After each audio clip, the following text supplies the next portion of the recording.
गांव के बुजुर्ग कहते थे, रात को कभी अकेले खेत में मत जाना, चाहे कुछ भी सुनाई दे, चाहे कोई बच्चे की तरह रोए, चाहे कोई तुम्हारा नाम लेकर बुलाए।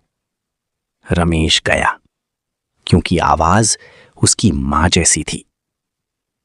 रमेश का गांव छोटा था, चारों तरफ खेत, रात को सन्नाटा। उस रात रमेश की मां बीमार थी। रात के 2 बजे रमेश की नींद खुली। बाहर से आवाज आ रही थी, रमेश, रमेश बेटा। मां की आवाज खेत की तरफ से। रमेश उठा, बाहर आया। मां के कमरे का दरवाजा बंद था।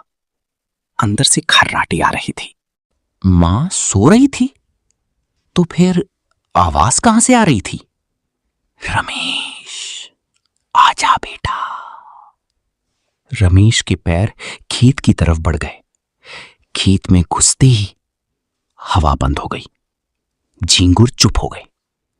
पूरा खेत बिल्कुल मुर्दा। रमेश रुका। आ गया। आवाज खेत के बीच से आ रही थी। रमेश आगे बढ़ा।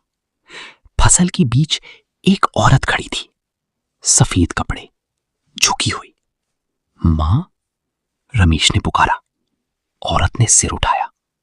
चेहरा मां का था, बिल्कुल मां का, पर आंखें सफेद थी, पूरी तरह सफेद। रमेश चीखा, भागने लगा, पर फसल जो घुटनों तक थी, अचानक कंधों तक हो गई। हर तरफ रमेश जितना भागा, फसल उतनी घनी होती गई। और वो आवाज, रमेश, कहां जा रहा है बेटा? बिल्कुल पास से। रमेश गिरा, उठने की कोशिश की, पर पैर नहीं उठे। नीचे देखा, फसल की जड़ें उसके पांव में लिपटी थी, धीरे धीरे ऊपर चढ़ रही थीं। रमेश चिल्लाया, पर आवाज नहीं निकली। तभी फसल अलग हुई। वो औरत सामने खड़ी थी, झुकी, बिल्कुल रमेश के चेहरे के पास। फुसफुसाई, तेरी मां ने मुझे बुलाया था 20 साल पहले, जब उसे बेटा चाहिए था। मैंने दिया, पर कीमत अभी बाकी थी। रमेश की आंखें फटी रह गईं।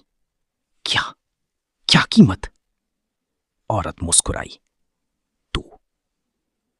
सुबह गांव वाले खेत में गए। रमेश नहीं मिला, बस उसकी चप्पलें मिली, खेत के बीच में, फसल के अंदर, जड़ों से उलझी हुई। मां से पूछा। मां चुप रही, बस एक आंसू गिरा। गांव के बुजुर्ग ने कहा, जो चुड़ैल से मांगो वो देती है, पर लेती भी है, हमेशा। आज भी उस खेत में रात को आवाज आती है, किसी अपने की आवाज, नाम लेकर बुलाती है। बस एक गुजारिश, चाहे आवाज कितनी भी अपनी लगे, रात को खेत में मत जाना।